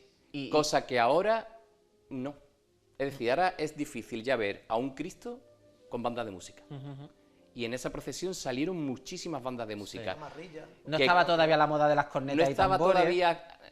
todavía tanta divulgación los momentos cofrades, los DVD, los VHS y eso, exacto. para que todo el mundo conociera cómo iba Tres Caídas o el Sentencia de la Macarena, ¿no? Se ve como una Semana Santa más de Málaga, Más genuina. más genuina. Pero a lo mejor iba con la solemnidad del acto, ¿no? Siempre entendemos... Pero todavía no salían tantas No, salían no, tantas no, bandas no. de corneta. Bueno, no se le Como daba algo tanta extraordinario vino importancia. Cigarrera, que tocó detrás del Señor de Expiración. Y Ya creo que fue por de el... pasión, ¿eh? Sí, Sí, bombero de Sí, tradición, sí. Y abría la banda de la esperanza, el cortejo del dulce nombre. Sí, sí. sí, Fíjate. pero después había bandas de Que música estaba desde el... recién iniciada, casi. No había agrupación musical, solo trajo Salutación Claro. Sí. y el resto era todo bandas de música. Pero es que en lo cotidiano en Semana Santa tampoco salían. No, no, no. En En esa aquella época, en el época año no. 2000, sacaba corneta el Cristo de la Agonía, Por creo eso ya. digo que fue como el último gran acto. en el que- agrupación musical. Chiquito, una agrupación musical. ¿no? Bueno, pero alguna vez como esporádico, pero algo establecido no lo era. Quizá el último gran acto menos globalizado. Sí. Sí. Sí. Sí, y eso que vinieron muchísima gente, porque yo me acuerdo que pasé la mañana con el hermano mayor del Cristo del Amor de Sevilla y con su mujer y con Antonio Mateo y su esposa, que era el hermano mayor de la Sangre, y recuerdo cómo la señora de este hombre, de la señora sevillana, que se llamaba Amparo como la mujer del misterio, me decía, pero es que en Málaga tenía estos tronos, y señalaba, por ejemplo, el trono del Cristo de la Sangre, ¿no?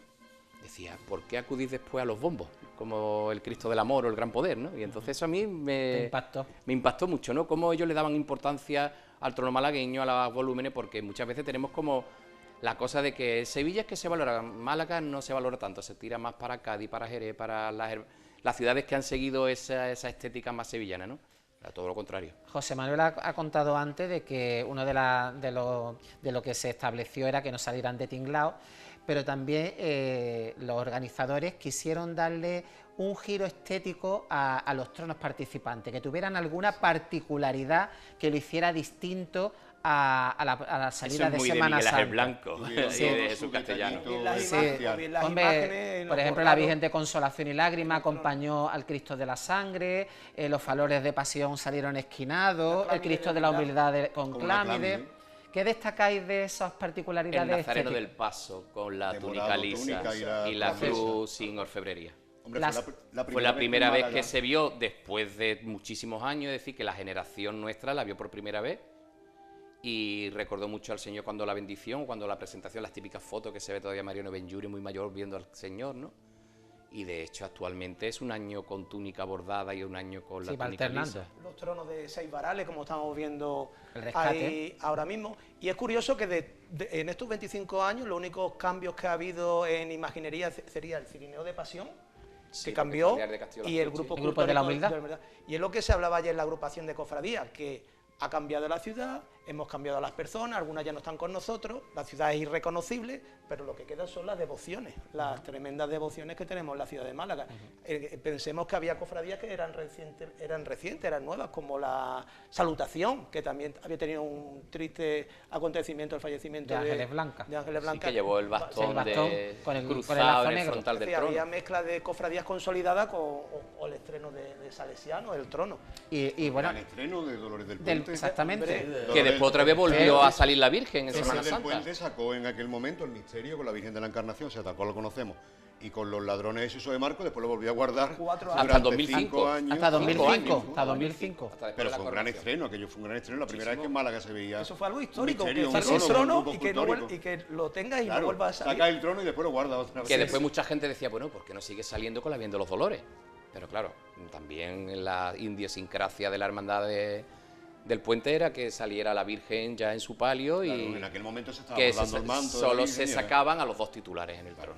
La verdad es que los cofrades los conocemos y si a lo mejor tiramos por la vía fácil, al final nos acostumbramos a ella y no hacemos la difícil. Entonces yo creo que hicieron con buen criterio, decidieron pues vamos a hacer esto como extraordinario, vamos a dejarlo reposar y vamos a trabajar en que la Virgen vaya en su trono y ya sacaremos al Cristo con su grupo totalmente. futuro. También este Vía Crucis propició nuevos enclaves, ¿no? Hemos comentado que el Cristo del Huerto pues salió de la parroquia de Santo Domingo. ¿Quién le iba a decir que al cabo del tiempo iba a salir del barrio del Perchel? Que eso era impensable en aquella época, ¿no? Y bueno, la cofradía de Salesianos salió desde la iglesia de la Paloma, ¿no? Esos entornos también propiciaron esas novedades, ¿no? El río se revalorizó desde el punto de vista cofrade.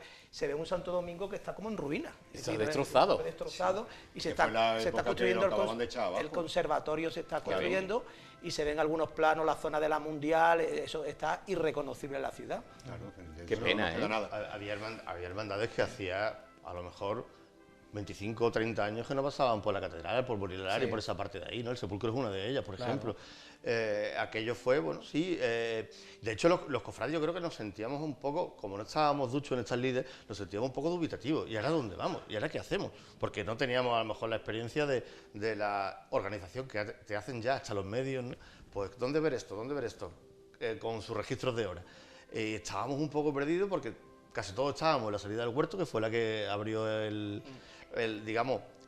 los cortejos como salida procesional, pero luego pues aquello se convirtió en un mare magnum muy difícil Eso tiene su encanto, digerir y de claro. gestionar. Eso, hoy en día que se sabe qué marcha va a sonar en qué esquina y qué Pues petalada. eso es increíble, realmente, ¿verdad? Cómo estamos llegando a un momento ya tan es como ver un partido de robótico, fútbol y saber el vamos. resultado. Claro, pero eso le aumentaba el valor de la espontaneidad. Sí, sí. O sea, Claro, la y era gente mucho más bonito. se arracimaba y se reunía en torno a algo que, bueno, que habían intuido que Porque podía hubo un momento tener algo importante, especial. había que tomar decisiones Sí, a porque la coincidían. y a las vueltas. Totalmente. a la Coincidían. Sí, vuelta. había muchos momentos importantes. Yo recuerdo muchas estampas, por ejemplo, con lo que tú has dicho, de la salida del Huerto de Santo Domingo, no sé si recordáis, los 3 tronos, uno detrás Sí, de otro. es verdad. ¿Vale? Que estaba el Cristo Sí, del sí. Huerto, el Cristo de la Humillación Sí. y el Y Cristo el del de los Perdón Dolores. en un Santo Domingo que acababa de abrir las puertas hace unos poquitos de Sí. años El antes. año anterior. Sí. Me parece, El sí, anterior. año, no sabía si era 98 o 99. La humillación, si mal no recuerdo, cuando estaba la gestora con Jesús Castellano. Claro, claro, Sí, claro. sí, sí, sí. Yo Y recuerdo cuando le quitó el perfectamente misterio. también el ambiente el que hubo escultórico. esa mañana.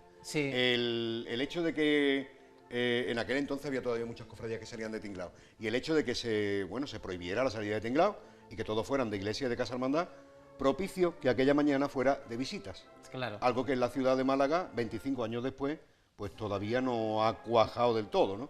Es decir, aquí hay hermandades que dentro de 2 semanas harán su traslado y guardarán las imágenes hasta que salgan el día que sea y después. Y sin embargo ahí se propició mucho eso. Se hicieron los traslados la noche antes. Sí. Yo me Sobre acuerdo todo de la la noche del estampa viernes. de ver los dos tronos de tanto el del Cristo de los Gitanos como el de Pasión. Claro, el ver el Señor de los Gitanos allí junto al Señor de Pasión fue una estampa La gente histórica. decía, si cabe por la puerta. Sí, porque sí, no Sí, sí. que sale- salía por allí, Sí, sí. salía. Además el Cristo con la peina, el Sí. del Cristo de la Salud. Sí, que llevó- después se propició que se le hiciera una al Señor de los Gitanos. Exactamente.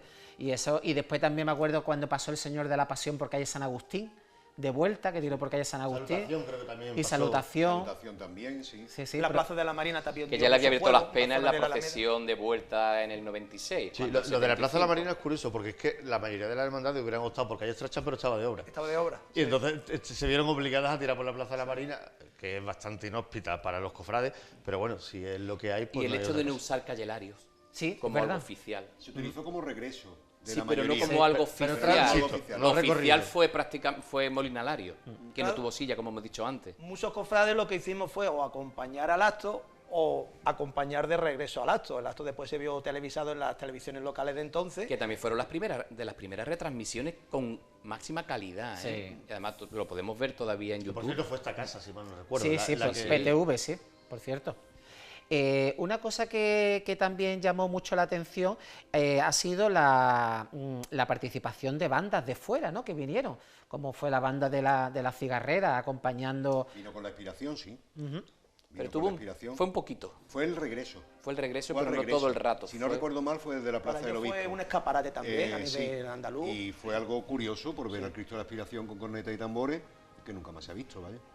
Ya está. Y mejor ya está, ya. Vamos a fue dejarlo ahí. aquello. Que se haga Ojalá cada, no lo veamos. cada 50. Sí. Yo creo que como pedían que alguien llevara alguna novedad y el, Claro, la y aspiración el trono no- del Cristo de la Aspiración La es aspiración invariable, No tocó nada, no puso los hachos Pues, al lado, ni puso. nosotros nos vamos Pero a- no llevó potencias, ¿no? El Cristo fue tal cual. El ¿Llevó Cristo fue- potencia? Y salió de día. Salió de día. De eso ya no me acuerdo. Sí, salió, era de día. Sí, eso sí fue curioso. Pero de día salió también en el aniversario, en el 75 aniversario de la bendición. Ayer se hablaba en la agrupación que cómo han cambiado las cosas los tronos. Entonces no había mujeres en los tronos, ese debate no existía. Existía el debate túnica, traje de chaqueta, que también hubo Ahí también- variedad Porque fue en la época del. de la transición. Del traspaso, Ahí del también es traspaso. curioso porque creo que, salvo Inspiración que llevaba las túnicas, pocas hermanas más fueron con los portadores con túnicas. Nazareno del Paso. Sí, el Nazareno del Paso también es verdad. Y otros debates como lo pero de la los mayoría iban con ensayos. traje de chaqueta. Porque más o menos la mayoría iban con trajes de chaqueta en aquel momento, La, en el año la 2000. postura extraña que se ven ahora en los tronos, las coreografías, No, eso no todo eso, existía. eso no existía, pero nada, ¿eh? Era Que otra Semana era Santa otra distinta. Semana Santa. Me llama la atención lo que ha dicho Salvador de los traslados el día antes. Y es verdad que, claro, y fíjate, ¿eh? Traslados el día antes a un sitio como Humildad, que no era su casa. Exacto. Y, Bueno, y el las descendimiento fue cofradías. el mismo día en la catedral. Claro, y el descendimiento fue el mismo día. Las cofradías nos la apañábamos, ahora 2 semanas antes los traslados, que ya mismo va a haber traslado el Día de Reyes. Y no sé qué hacen muchas veces con los santos. Hay que reseñar que el gran ideólogo de este Vía Crucis Jubilar fue la figura de Jesús Castellano, ¿no? fue el que organizó... Y de Miguel Ángel Blanco. Y de Miguel Ángel Blanco, En el el- diseño del altar de la de fachada la de catedral. catedral, Sí. Además fue un acto que fue muy reconocido, ¿no?, en todo el mundo cofrade, ¿no? A todos nos dejó un poquito boquiabiertos de gusto, vamos, que nos gustó bastante, ¿no? Porque no estábamos acostumbrados a una cosa así. Habíamos vivido la Yo creo que coronación fue de los dolores, capaz de sorprendernos la en coronación un de la esperanza, al ver ese pedazo de altar que también se montó en la Plaza de la Constitución, y poco más. Y yo creo que ya después viene el jubileo. Yo sí eché en falta la imagen de la Virgen, Sí. que yo hubiera cerrado con servita, la verdad. Ahí se ve humillación con las tulipas de aquella época. Eso era muy de Castellano, que le sí, encantaba. de su gestora. Incluso se ha visto todavía luz eléctrica en los tronos Sí. y bombilla en algunos cajillos. Otra cosa que ha desaparecido 25 años después. Gracias a Dios. Pero lleváis razón, yo creo que esta Semana Santa estaba mucho más cercana a los 90 que al 2010. O sea, este procesionar, ¿no? Que se ha evolucionado muchísimo a partir a lo mejor de la segunda mitad de la primera década del 21. Y mucho más rápido. Tal vez porque ahí es cuando empieza, vamos a llamarle el agente globalizador, a hacer de la suya y a, bueno, querer equipararlo todo, o que todos queramos ser como alguien. Hoy hubiera habido 2 turnos en los tronos y se hubieran alargado los recorridos y todo estaría previsto. Se hubieran Es hecho decir, petaladas, se hubieran hubieran puesto hecho 40 millones de plotters, se petaladas. hubieran adornado las Pues eso es calles, lo a la pienso yo, vuelta. por eso la espontaneidad. Yo creo que viendo estas imágenes podríamos poner la canción de Presunto Implicado, cómo hemos cambiado, ¿no? Porque es que es verdad que es que hemos cambiado una barbaridad. Sobre todo en la cadencia de los tronos. De todas Ahí, maneras- ahí creo yo que hemos perdido, ¿eh? Sí. Porque un trono que anda hacia adelante y hacia atrás, con todo mi respeto a su cofradía, ese sí lo ha decidido, la verdad, eso es muchísimo más elegante. Que hay veces que ya te pierdes y no sabes qué va a hacer en ese momento la Virgen o el Cristo, ¿no? De todas maneras, esta conmemoración extraordinaria se basaba en la figura cristífera. Sabemos que los Cristos dentro de las extraordinarias no son tan vistosos como la dolorosa. Cuando sale una dolorosa es mucho más proclive el hecho de organizar petaladas, que si las marchas, que si ahora traigo un coro y le No, canta. yo lo que he dicho es que ahora sí se haría. Segura, bueno, Porque ya el Mater Dei ya tuvo su coro. Sí. sí, pero también había varias dolorosas. Es que aquí no había ninguna. Y creo que, y te lo digo en primera persona, yo que llevé el trono del Cristo de la Aspiración en su aniversario, me pareció una procesión bastante sosa. Es más, creo Quizá bastante larga. y tal vez bastante larga. Creo que un gran culto en San Pedro, o incluso ir a la catedral, que es donde se bendijo, hubiera sido hasta más acertado. Sí, totalmente. Pero bueno, ya sabemos que, tú imagínate una extraordinaria del sepulcro. A ver, ahora cuando se ponen en las imágenes nuestras misiones y van, Estamos copiando ya otros finalizando, lugares. y antes de finalizar quiero que brevemente me digáis con qué os quedáis de ese Vía Crucis, un momento de ese Vía Crucis jubilar.